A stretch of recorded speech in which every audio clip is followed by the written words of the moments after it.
Shalom. First and foremost, I want to give all praises, honor, and glory to Yahweh, Bahasham, Yahushai, Bahasham, Rakah Kodash.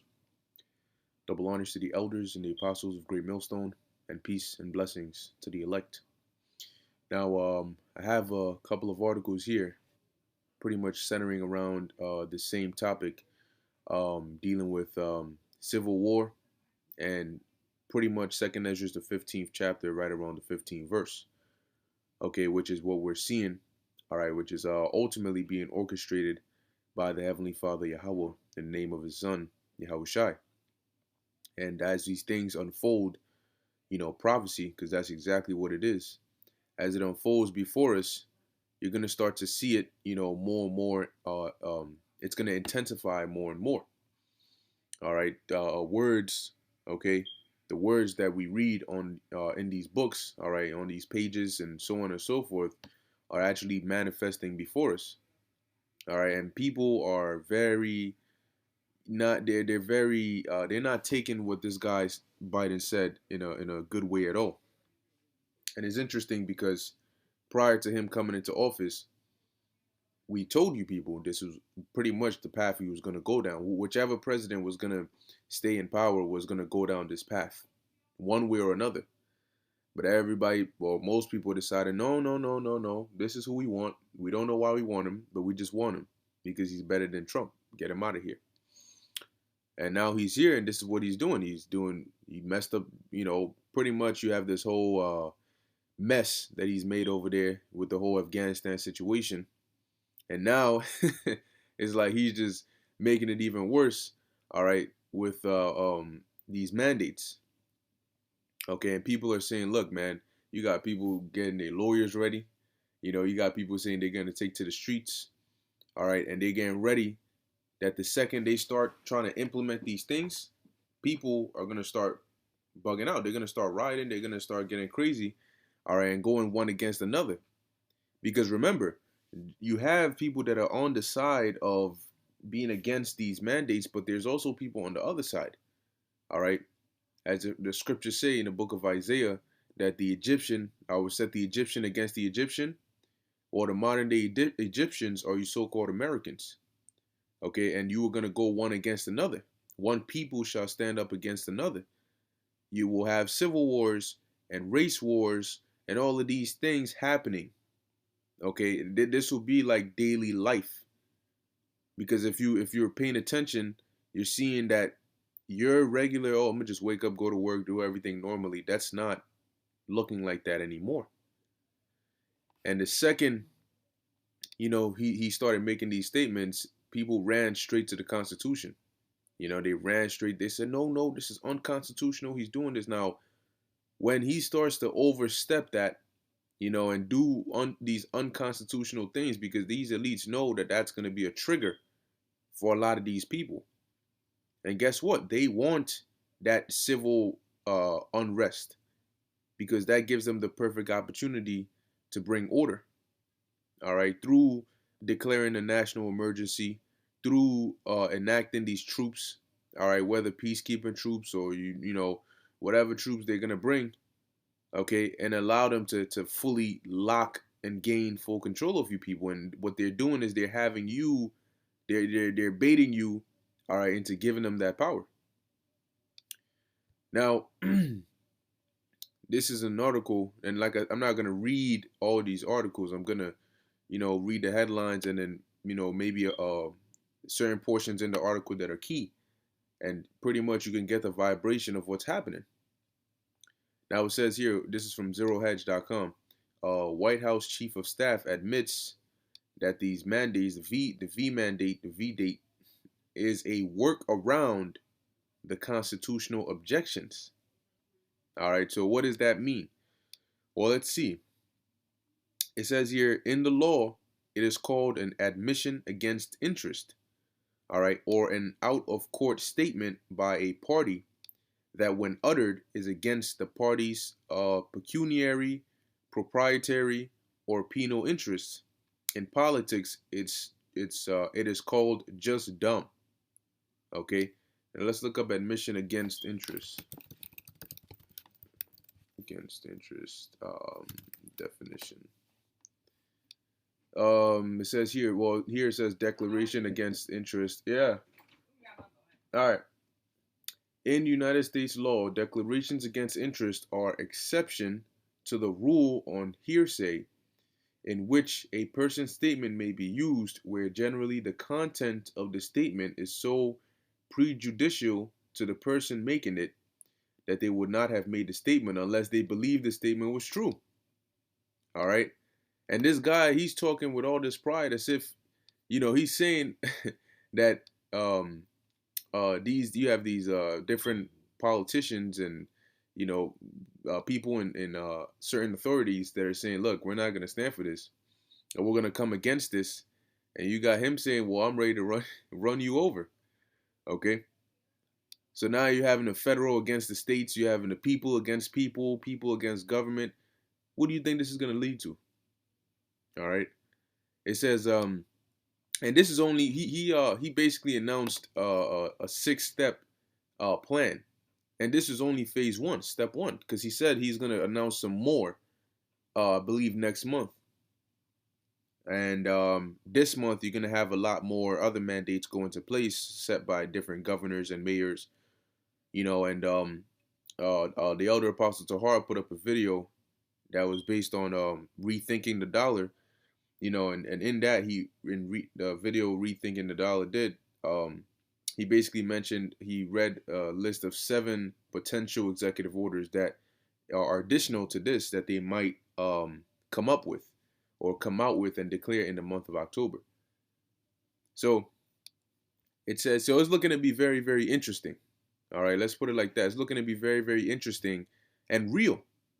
Okay, where you're going to have genuine people, even though you have controlled opposition here and there, the controlled opposition stirs up the spirit in the actual people to where some of these riots that are going to be coming up ain't going to be just, there's going to be set up agents here and there, but you're going to have some genuine anger in there. All right. And that's not going to be looking too good, because if you look at it, they're systematically creating a purge-like situation. They're not firing police officers, but indirectly they are. Okay? And these different healthcare workers, these 911 responders, these EMTs, these nurses, pretty much the people that help the different aspects of society to hold together are now leaving their jobs, especially the law enforcement, which now leaves room for more crime, especially when desperation like this sets in. White House Chief of Staff Ronald Klain offered a doozy this week when he admitted that the announced use of the authority of the Occupational Safety and Health Administration, OSHA, had for a V date was a mere workaround of the constitutional limit imposed on the federal government. You hear that? A workaround. And if that's allowed, that's where it starts. Oh, well, it's like a precedent. We were able to work around it to save lives. So why can't we work around it again? And maybe in a situation where it's more desperately needed, we may need to just push it aside a bit more to save some more lives. All right, so it says here, the problem is that the thing being worked around is the Constitution. Courts will now be asked to ignore the admission and uphold a self-admitted evasion of constitutional protections. Isn't that interesting? It says here, Klain retweeted MSNBC's Stephanie Ruhle, who posted OSHA doing this V-date is an emergency workplace safety rule is the ultimate workaround for the federal government to require, finesses. It says the workaround was needed because as some of us have previously during both the Trump and Biden administration, the federal government does not have clear authority to impose public health mandates. But if they work around, then they do. Now, like I said, people are waiting for him to try and enforce this. And what do you think is gonna happen when these people say you're bugging out? We're not gonna follow these mandates. Then they're gonna have to make these people follow the mandates, right? Because what does not following the mandates look like? Well, you telling me I can't go to the store? I'm going into that store. I'm going in here, and then you're saying no, you can't. So now you having back and forth. You having governors saying no, in my state you can't do this, and the federal government, oh well, we finna bulldoze you over, and it's gonna cause a lot of chaos, all right, in the streets. Now it says authority for such mandates has traditionally been recognized within state authority, all right, and then it goes on.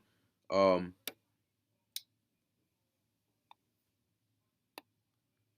yeah, it pretty much goes on a bit more. Like I said, I'll leave the articles in the description so you can read them fully yourselves.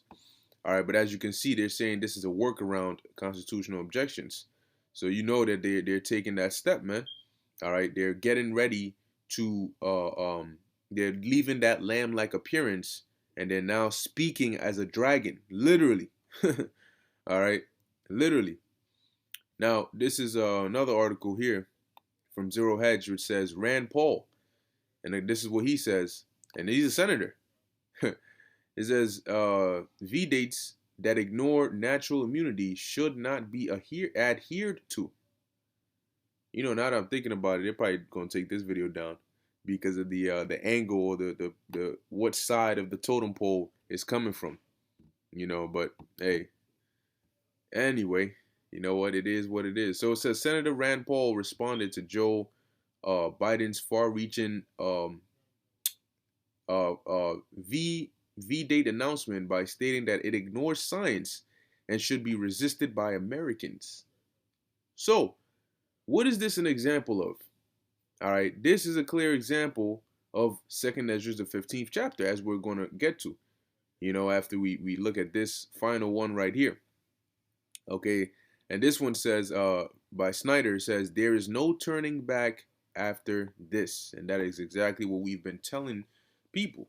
All right, there is no turning back after this, because the path that they've chosen is like being at a fork road and having to go down one path, and once you step in either the right or the left, you can't come back. And they have stepped in the draconian way.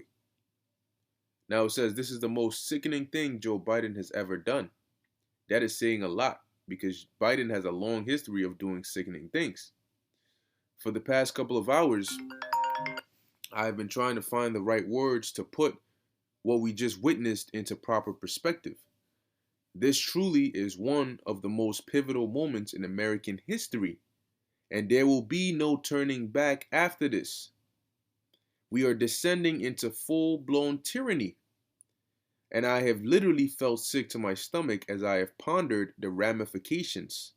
What remained of the country that so many of us once loved, yeah, okay, is being absolutely eviscerated, and it is deeply heartbreaking to watch it happen. Well, on the flip side, it's not really heartbreaking on this end, more so rejoicing, because this place deserves all of this. This is prophecy. All right, we are on the side. See, we'll give you the news. Don't get it twisted. We will give you the news. We will update you on what's going on in the world and how this relates to prophecy. But this is the difference between us and truthers and others, is that they'll tell you, because we all telling you what's happening. What's happening, it's what's happening, whether it's we're telling you or they're telling you. But they'll be on the other side. Oh no, there's something we can do. We should do something to try and, avoid this. No. We're saying let it come. We are on the side of prophecy. Okay, go team prophecy. So we're gonna give you the news, but we're not gonna be out here trying to heal Babylon. No. This place is long gone. Long gone. We're chanting down Babylon. All right. So now let's go to that famous precept, which is the time we're living in now. 2nd Esdras 15, starting at verse 14, and it says, woe to the world and them that dwell therein. And now Ezra okay, which was, man, probably what, around the time of the Babylonian, Neo-Babylonian Empire. Okay, so you're looking around, five, what, like 530 something, or prior to, no, about 540 something. Okay, around the 540s BC, so on and so forth, but around that time span.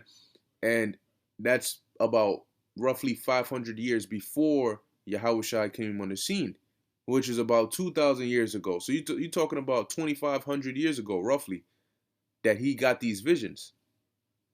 And after all those years, it's finally unfolding right now. Because what? It's prophecy. Now it says, for the sword and their destruction draweth nigh. And what? One people shall stand up and fight against another. What is that? Civil war. Okay?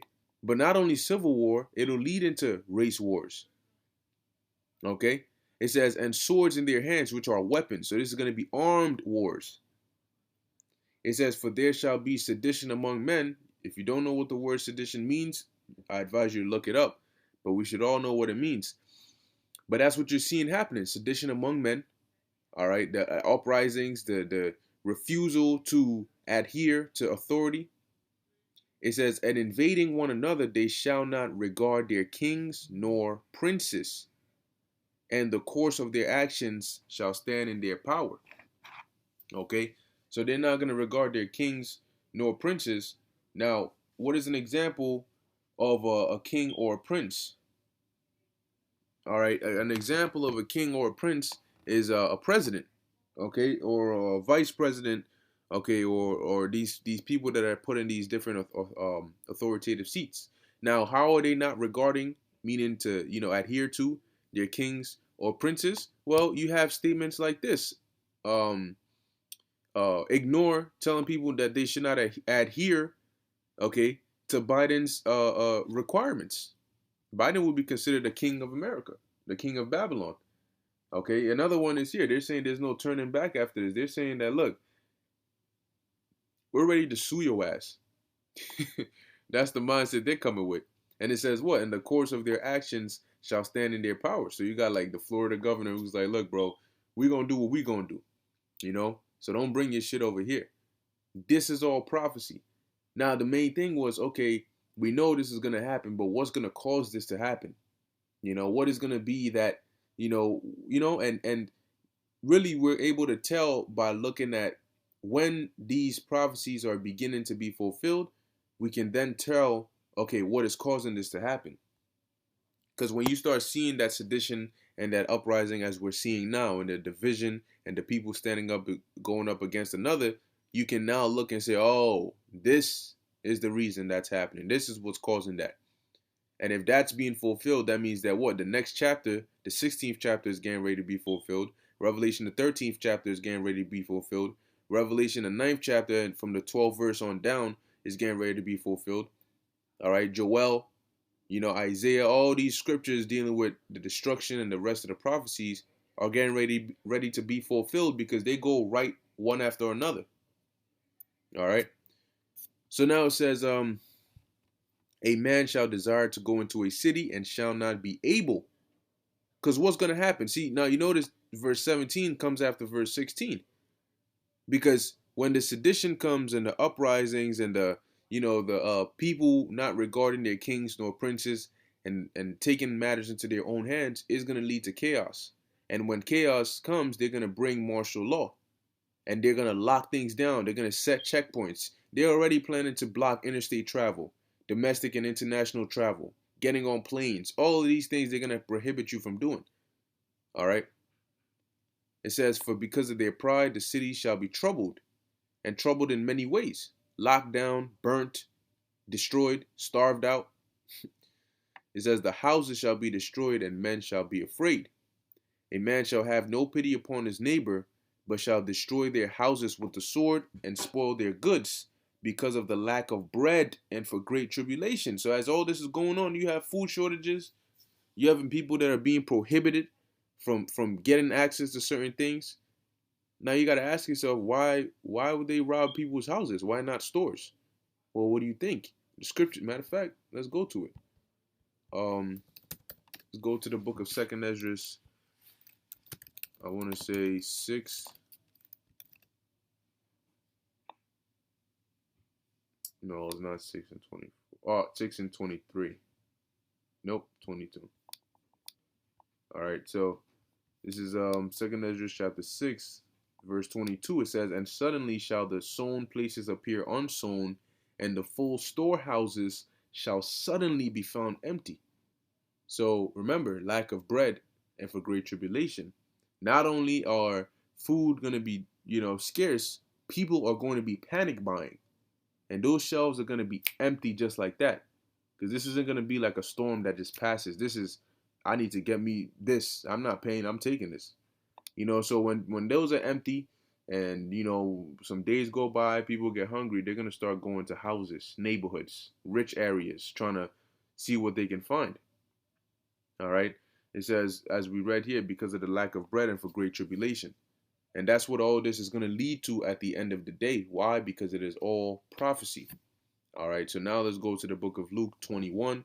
And let's start at verse 7 and jump around. And this is the disciples when they asked our Lord, what are going to be the signs of his return and of the end of the world? Which, when you read it in Matthew 24, that explicitly says it about the end of the world. All right. This is Luke 21 and 7. It says, "And they asked him, saying, Master, when shall these things be? And what sign will there be when these things come to pass?" So how are we going to know? What are we to look out for? All right. And he goes and telling them to take heed, to not be deceived. All right. Then verse 9 says, "But when ye shall hear of wars and commotions, be not terrified. For these things must first come to pass, but the end is not by and by." So you had, I believe, back in 2017 or so, you had the North Koreans shoot. I think they were shooting some missiles around. All right. Then later on you had this is during Trump's presidency, the Tomahawk missiles that were shot into Syria. Okay, and then you had various other incidents. Latest you had Israel and Hamas going at it. Okay, so these were all little wars and rumors of wars, amongst others that they don't really put mainstream. But Yahushua said the end is not yet, for these things must first come to pass. First, okay, first come to pass. But the end is not by and by, meaning there's still some yet to come after these things. And what are the things to come? "Then said he unto them, Nation shall rise against nation, and kingdom against kingdom." And that's what we're seeing now. All right, we're seeing nation rise against nation. We're seeing a kingdom that's divided. All right, and we're seeing civil wars in the making. It says, "And great earthquakes shall be in diverse places." Mexico just got one recently, and these earthquakes have been nonstop. "And famines which are coming." They're already hitting other places, but they're finna hit this place in a big way. "And pestilences." So now you have the Nipah, thing over there in India. You got these sicky vicky strains running around. All right. It says, "And fearful sights and great signs shall there be from heaven." And then it goes on. So now we're looking at where we at. All right, seeing these prophecies come to pass now as the time moves forward. The 13th is what, 2 days from now? All right, so as they try to enforce these rules, we're going to start to see, all right, a lot of people start, really losing it, and we're going to see those videos, those social media videos of this incident here and this incident there. You had people getting shot over masks. What do you think is going to happen when you try to block somebody from entering a restaurant or a store or a mall or, going to work? Well, we're going to see how it goes. So, Lord willing, this is edifying to the elect. In closing, I want to give all praises, honor, and glory to Yahweh, Bahasham, Yahweh Shai, Bahasham, Rachah Kodash. Until next time, Shalom.